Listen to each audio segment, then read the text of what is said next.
Hola, bienvenidos y bienvenidas al Resonar de la Tierra, el programa que analiza la situación del medio ambiente del país desde la mirada de expertos e investigadores de la Universidad Nacional de Colombia.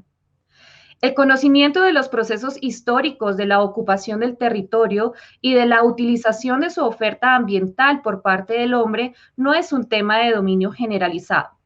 Numerosas experiencias de lo que fue el manejo del entorno y la apropiación de la oferta ambiental por nuestras culturas precolombinas constituyen un punto de reflexión interesante que amerita su difusión y reclama la atención de la sociedad colombiana. Afortunadamente, los procesos relacionados con los primeros vestigios del poblamiento, las relaciones étnicas y culturales de estos pueblos, ha recibido la atención de investigadores de las ciencias sociales, antropología, arqueología, paleoecología, entre otras disciplinas. Los resultados de sus investigaciones han permitido conocer cuáles fueron sus formas de relacionarse con el territorio, cómo conocieron los ciclos naturales de las variables físicas y sus influencias sobre las poblaciones silvestres, cómo lograron satisfacer las demandas energéticas e igualmente cómo superaron las crisis derivadas de las fluctuaciones de fenómenos naturales como inundaciones, sequías, transgresiones del mar, descensos fuertes de la temperatura. Rescatar este patrimonio cultural es una tarea titánica que nos permitirá conocer y reconocer unas formas de ocupación, usufructo del territorio, su oferta ambiental y poder sacar unas conclusiones que sirvan de referencia en la actualidad para la toma de decisiones en torno a la problemática del uso y transformación del capital natural, sus servicios y el territorio que nos sirve de sustento. Para tratar estos temas y las acciones relacionadas con los procesos históricos en el uso del territorio, en el uso del capital natural y su transformación, hoy nos acompañan dos arqueólogas. La profesora doctora Ana María Grut, del Departamento de Antropología de la Universidad Nacional de Colombia y con una amplia experiencia en estos temas. Bienvenida. Muchas gracias, me siento muy contenta de poder contribuir en este programa. Y la doctora Alejandra Betancourt, investigadora y especialista en arqueología y paleoecología de la región Caribe. Bienvenida. Buenos días y muchas gracias por la invitación para participar en el programa. Para comenzar, hablemos un poco de ese contexto histórico y voy a preguntarle a la doctora Ana María sobre, bueno, el origen y el asentamiento de los primeros habitantes en Colombia. Hay varias explicaciones sobre esta llegada de estos primeros habitantes en nuestro territorio y una de ellas se refiere a un punto de entrada a nuestro territorio en la zona del noreste de Colombia, región del Darién. Pero también hay otras opiniones que mencionan otro punto de penetración en la cuenca amazónica. ¿Cuáles son los vestigios más antiguos que tenemos en Colombia de los primeros habitantes que llegaron al territorio? ¿Esto podría estar relacionado con estas vías de penetración? Bueno, ese es un tema muy interesante, ¿no? El conocer cuál es el poblamiento de nuestro territorio. Y realmente las teorías más acertadas y no solo teorías, sino con base en información de registros arqueológicos, nos dan cuenta de la entrada principalmente por el Darién. Y esto pues obedece también a la entrada muy temprana por Beringia, de los primeros pobladores del continente americano. En el caso de nuestro territorio, pues es muy interesante ver que unas de las fechas más antiguas las encontramos en algunas terrazas del Valle del Río Magdalena y también en el altiplano de Bogotá. Es muy interesante hacerlo notar porque tenemos fechas de más o menos en el terrazas del Río Magdalena de 10.000, 9.000 años antes del presente. Tenemos en altiplano de Bogotá unas fechas de 12.000 años antes del presente, de 10.000 años antes del presente. Entonces, es una forma en que podemos ir pensando en vías de penetración hacia el territorio colombiano, primero por las costas y después se van adentrando por algunos de los valles de los ríos.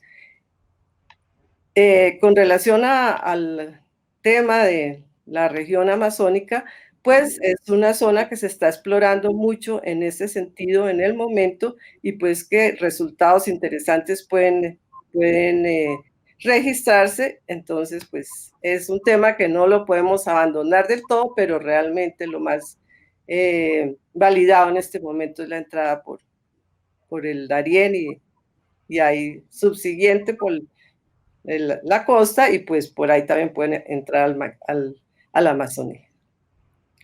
En consonancia con el anterior planteamiento, se pueden considerar diferentes centros o áreas iniciales de poblamiento. Por ejemplo, en primer lugar, las tierras bajas y luego las tierras altas. ¿Cómo podemos seguir explorando este tema? Bueno, yo digo que la investigación sigue en estas zonas porque es uno de los temas más interesantes poder documentar estos primeros pobladores, cómo llegan a nuestro territorio. Indudablemente, la primera zonas a las que llegan son las tierras bajas y ahí se van adentrando por algunos de los valles de los ríos, como es el río Magdalena, el río Cauca, y de ahí pues van, en el caso de Colombia, pues se van ascendiendo o se van buscando lugares propicios para vivir, para habitar, y pues encontramos diferentes estrategias de adaptación a diferentes ecosistemas, tanto de tierras bajas como ya de tierras altas, como pues expliqué en la respuesta anterior. Por ejemplo, en la sabana de Bogotá, 2.600 metros sobre el nivel del mar, tenemos fechas muy antiguas ya de gente que estaba apropiando el territorio y viviendo los recursos que ofrecía estas tierras altas. Entonces tenemos esa mirada que nos permite mirar las tierras bajas, pero también cómo se van adaptando estos pobladores antiguos a otros nichos ecológicos de diferentes altitudes. Doctora Alejandra, las culturas cercanas, especialmente a las costas en la región Caribe, pues utilizaron la oferta de estos ambientes estuarinos en cuanto al recurso pesquero y otros recursos que prestan estos ambientes. ¿De qué forma las fluctuaciones del mar afectaron estos poblamientos iniciales en esta región? Bueno, durante el Holoceno o los 10.000 años, 10.000 años antes del presente hasta hoy en día, han habido varias fluctuaciones en el nivel del mar en el Caribe, en la costa Caribe. Algunos de ellos o se precisaron, por ejemplo, en el estudio que hice en la tesis de doctorado, se perforó un núcleo palinológico en la Ciénaga Grande de Santa Marta, una columna de sedimento en la Ciénaga Grande que alcanzó unos 6 metros de profundidad. Con este estudio se pudo hacer la reconstrucción de los cambios de clima y vegetación durante los últimos 6.600 años y se observaron o se precisaron 2 transgresiones marinas que habían sido documentadas previamente por Van der Hamen y Noldus en la Ciénaga Grande también.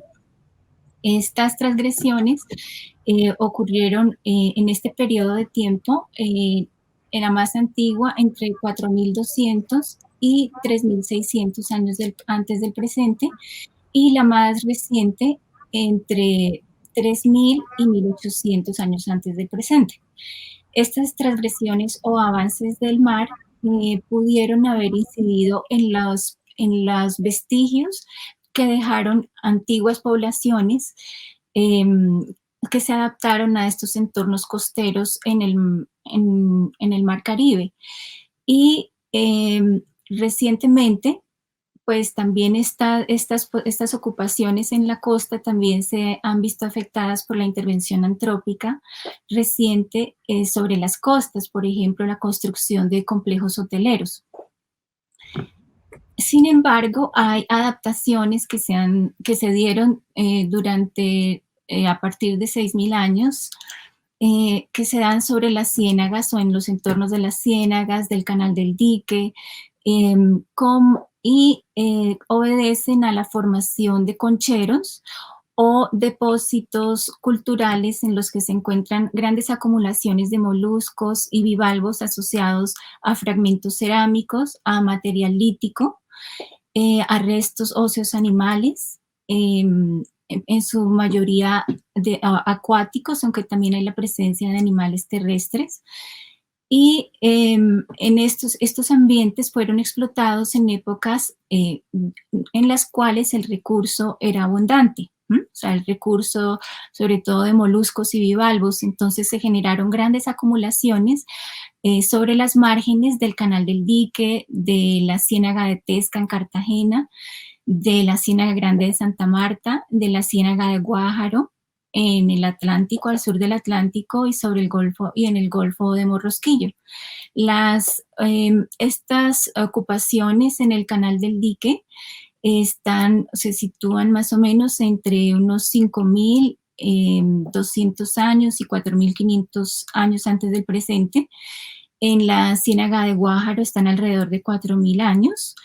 En la Ciénaga de Tesca, más o menos entre 3.800 y 3.100 años antes del presente.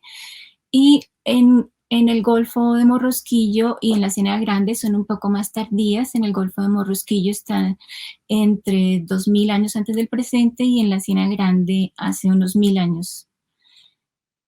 Este es un tipo de adaptación que aprovechó mucho el recurso pesquero, pues, y porque además, pues, el material de restos óseos animales presenta evidencias o hay recursos como los de peces, caimanes, tortugas, entre otros animales, aunque el recurso predominante son los caracoles o moluscos y bivalvos. Es muy interesante poder observar y entender todo ese uso que se le daba a estos ambientes estuarinos muy ricos y que aún en la actualidad siguen siendo explotados por nuestras comunidades pesqueras. Sin embargo, el desplazamiento de las poblaciones puede estar sincronizado precisamente con esas fluctuaciones o con los cambios drásticos del clima. Y eso puede afectar la demanda de los recursos o la sobreexplotación del recurso, como se ha documentado en otras culturas como la maya. En Colombia podemos encontrar algunos eventos parecidos a estos, doctora Alejandra. Bueno, las fluctuaciones climáticas, por supuesto, han incidido en los procesos de ocupación y abandono de áreas en el pasado. En la cultura maya, no solamente la deforestación causada sobre el medio incidió sobre el colapso de la cultura, sino también cambios climáticos cíclicos de corta duración identificados en estudios que se hicieron en columnas de sedimento con la ayuda de disciplinas que estudian polen, isotopía, sedimentología, y permitieron precisar o encontrar que hay eventos cíclicos de corta duración que se presentan cada 208 años y están relacionados con los cambios solares. Entonces, hay una conjugación ahí de elementos que intervinieron en el colapso de la cultura maya. No solamente la deforestación sobre el medio, sino estos cambios climáticos cíclicos. En el territorio nacional, algunos estudios paleoecológicos han tratado de precisar eventos paleoambientales que tuvieron incidencia sobre la ocupación y desocupación de algunos territorios. En el área, por ejemplo, de la depresión Momposina, donde se construyó la red de canales y camellones característicos de la cultura zenú, se presentó un abandono del área después del área y de la práctica del uso de estos sistemas de camellones después del siglo X y se atribuye a un periodo de sequía. Al tratar de correlacionar este evento con estudios paleoambientales realizados en la cuenca del río San Jorge y por Van der Hamen, es posible encontrar cierta relación, pero no se puede afirmar con mucha exactitud debido a que los estudios paleoecológicos que se han realizado no son muy precisos, porque la depresión momposina presenta un sistema de sedimentación con tasas de sedimentación muy altas y muy complejo. Entonces, esto incide en que haya a veces intercalación en las fechas, en la cronología, y al establecer esta correlación con los eventos arqueológicos no sea tan sencillo hacerlo. En Colombia, pero de todas formas los estudios continúan y se trata de encontrar cada vez mejores evidencias. En Colombia hay sitios en los que se han realizado estudios paleoecológicos de alta resolución, como en el páramo de Frontino y de Belmira en Antioquia, como en el páramo de Berlín en Santander, en la laguna de La Cocha, pero en las condiciones climáticas de estos sitios son muy particulares y establecer correlaciones con sitios arqueológicos más distantes no llega a ser más adecuado, por lo cual es necesario incrementar este tipo de estudios para poder encontrar cada vez o poder detallar cada vez la información a nivel paleoambiental con estudios de resoluciones más detalladas que nos permitan encontrar esos ciclos o detectar esos ciclos climáticos de corta duración o pulsos climáticos que puedan asociarse con la ocupación y abandono de ciertos territorios. En el caso del sitio arqueológico que trabajo en la costa, que está sobre la margen oriental de la Ciénaga de Guájaro, se detectó un cambio climático en la estratigrafía alrededor de 3.800 años antes del presente, con estudios paleoecológicos que se han realizado en la Ciénaga Grande de Santa Marta, en el estudio palinológico del núcleo de sedimento que se trabajó, y haciendo una proyección de la cota de inundación que quedó marcada sobre los árboles en inmediaciones del sitio arqueológico. En un estudio de topografía se pudo ver cómo el nivel de la ciénaga aumentó y llegó hasta el sitio arqueológico.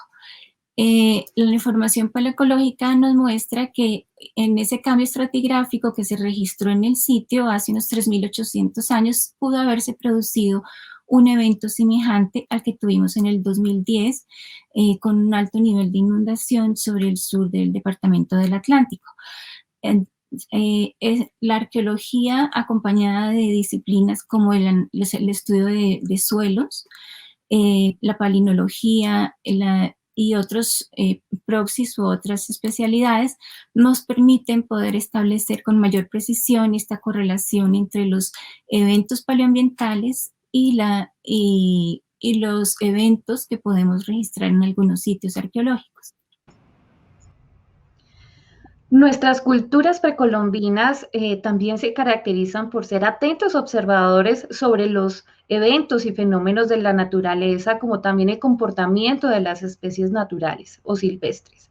Doctora Ana María, cuéntenos un poco sobre esos pobladores del río Magdalena, esos valles del río Magdalena, si eran capaces de reconocer, por ejemplo, las subiendas y si las utilizaban en ese entonces. Bueno, ese es un tema también muy relevante sobre el cual pues hay diferentes indagaciones. En mi caso, pues yo diría que realmente desde una época prehispánica se conocían esos fenómenos, digamos, de la biodiversidad de los recursos, de peces, de mamíferos, en fin. Pero con relación al Valle del Río Magdalena es muy interesante la subienda y este proceso que se da principalmente en los primeros 3 meses del año, entre enero y más o menos marzo, en donde por procesos para reproducción suben los peces bien hacia la parte media del río Magdalena, hacia la región de Honda, de La Dorada, de algunos de estos puertos del río Magdalena, y Y hay investigaciones que se han realizado, por ejemplo, a través del Instituto de Ciencias Naturales por el profesor Germán Peña de épocas más tempranas. Yo quisiera referirme solo a un aspecto que conozco plenamente y es la información que suministran los cronistas al momento de llegada a estos territorios y sobre todo, más que ellos, los primeros documentos de la cuestión administrativa de las encomiendas en esta región de Honda y de Mariquita, y es muy interesante ver cómo estos españoles recién llegados, estos forasteros, empiezan a entender cómo es que estas comunidades indígenas, autóctonas, se relacionan con su medio ambiente, con la posibilidad de recursos que les ofrece, y precisamente en la región de Honda hay unos registros interesantes en cómo cuando los indígenas son dados como mano de obra para los encomenderos, se genera todo un proceso de explotación, por ejemplo, de esta época de las subiendas, en donde entra una cadena de relaciones, no solo de estas tierras bajas, pues del Valle del Río, sino con la parte del altiplano de Bogotá, porque es muy interesante ver cómo para la salazón de pescado, los españoles llamaban estos lugares las pesquerías de Honda, para la salazón de pescado, tienen que recurrir al recurso de la sal que manejaban y elaboraban los indígenas en las salinas de Zipaquirá, Nemocón y Tausa. Entonces, a partir de esas referencias tempranas, estoy hablando de una visita más o menos del año de 1560, una visita anónima, son documentos muy tempranos, nos dan cuenta precisamente de esa manejo que hicieron las comunidades indígenas de estos recursos y cómo se aprovecharon también pues los encomenderos de las habilidades, del conocimiento que tenían y pues ellos vivieron en estos procesos de establecimiento de la colonia a partir de lo que los indígenas les suministraban. Entonces podemos hablar de inclusive toneladas de pescado que en esa época del año se salaban y ya pues en un proceso, digamos, de establecimiento de la colonia eran requeridos para épocas como la celebración de la Semana Santa en las diferentes, pues las recién fundadas ciudades y villas. Entonces, pues es un momento que nos da cuenta de este proceso, pero a nivel de arqueología se viene trabajando también en estudios muy precisos como los que adelanta el investigador Germán Peña en el Instituto de Ciencias. Aunque algunos medios se menciona que las comunidades precolombinas o prehispánicas se adaptaron muy bien o apropiadamente con el medio natural, doctora Alejandra, me gustaría preguntarle si esas prácticas agrícolas tenían algún impacto sobre la transformación del paisaje, del territorio a nivel ambiental. Bueno, sí, arqueológicamente hay evidencias de transformaciones del paisaje en las que se hizo un uso sostenible de los recursos y del medio ambiente. La construcción, por ejemplo, de sistemas de redes de canales se evidencia en áreas no solamente de la depresión Momposina, sino en la región Calima.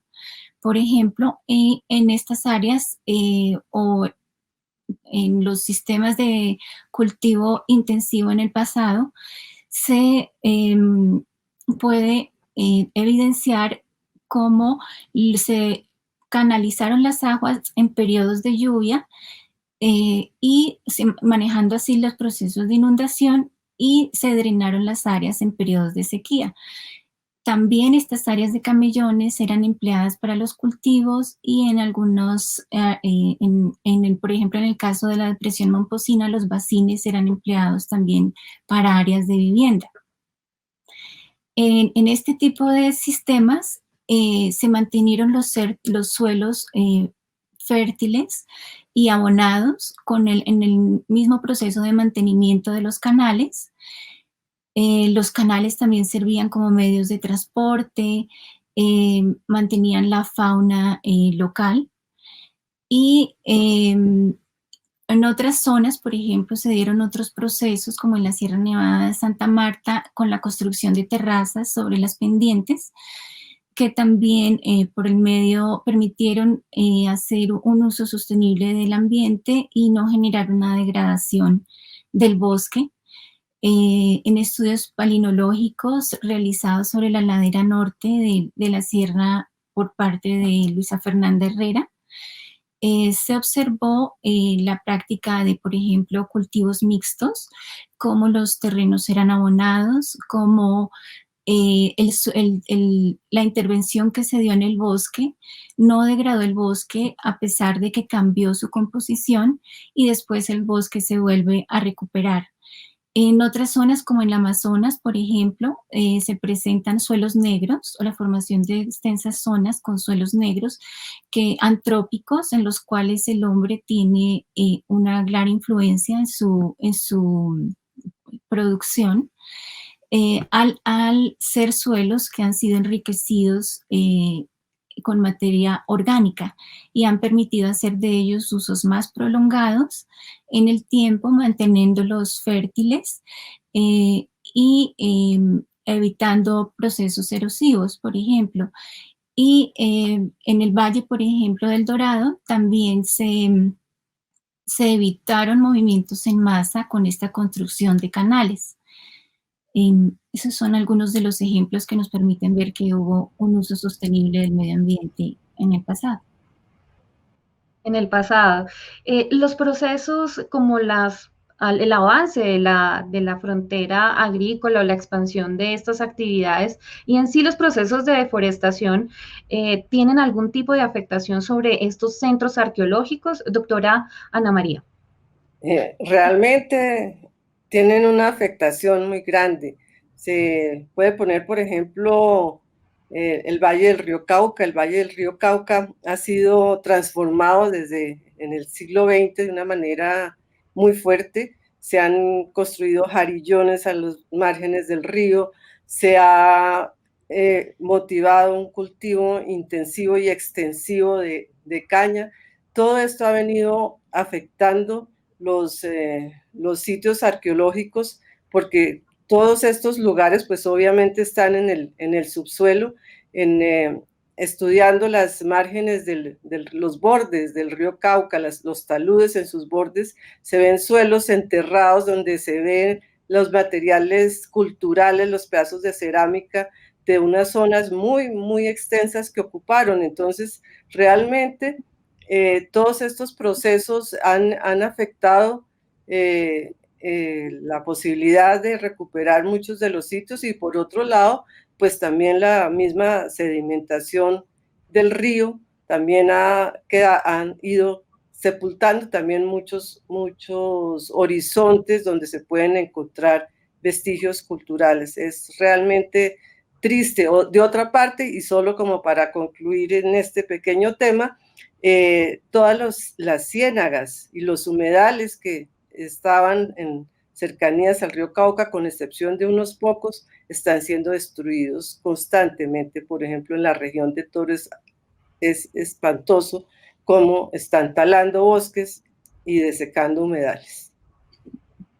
Sin duda nuestra paleohistoria es aún muy desconocida y con este avance de los frentes de deforestación estamos perdiendo parte de esa historia de cómo nuestro territorio fue poblado.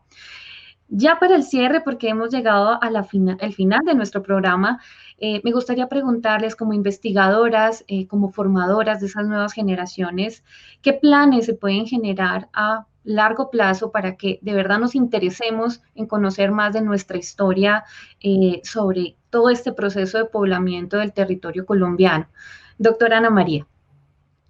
Bueno, yo creo que una parte fundamental es integrar en todos los procesos formativos la importancia de la relación de los seres humanos con su entorno y no separar estos aspectos, ¿no? Es una interrelación que se da desde tiempo inmemorial, pero a veces tendemos a separarlos y entonces hay que integrar en los estudios esa relación de los seres humanos con su entorno, pero sobre todo yo diría un aspecto que es muy, muy, muy importante es abrir nuestra mirada y a entender que en todos estos procesos de entender precisamente ese manejo de los seres humanos con su entorno, tenemos que trabajar de una manera transdisciplinaria en donde se puedan desarrollar proyectos, trabajos conjuntos para resolver preguntas en conjunto, ¿no? Entonces,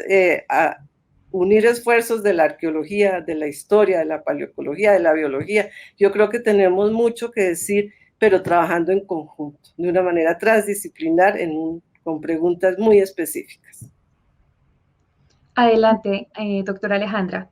Pues en concordancia con lo que dice la profesora Ana María, este tipo de estudios a nivel paleoambiental nos permiten obtener información más precisa que pueda ayudar a responder preguntas arqueológicas o problemáticas arqueológicas o a dilucidarlas mejor. En esa medida, los casos y el análisis del estudio de determinados sitios resultan más interesantes en un momento en el que el cambio climático es algo que nos afecta a todos. Y por lo mismo, más enriquecedor a la hora de entender cómo fueron las respuestas humanas frente a estos cambios en el pasado y poder encontrar otro tipo de alternativas a los procesos degradativos que se están dando en el presente sobre algunos medios. Bueno, con esto hemos llegado al final. Queremos agradecerle a nuestras invitadas, doctora Ana María, muchísimas gracias por compartirnos toda esa experiencia y conocimiento. Pues con gusto, para eso estamos, para compartir estos conocimientos que hemos adquirido con el tiempo. Igualmente para la doctora Alejandra, muchísimas gracias. Gracias a ustedes.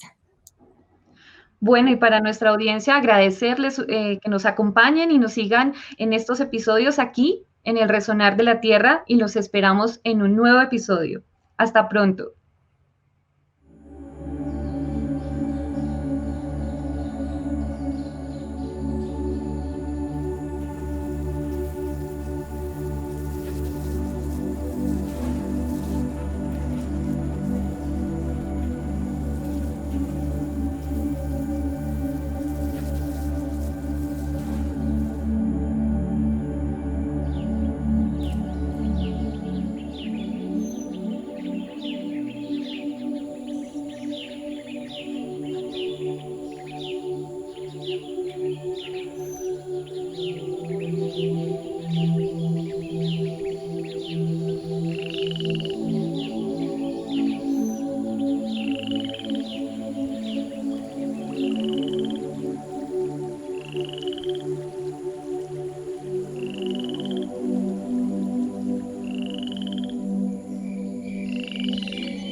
Universidad Nacional de Colombia, proyecto cultural, científico y colectivo de Nación.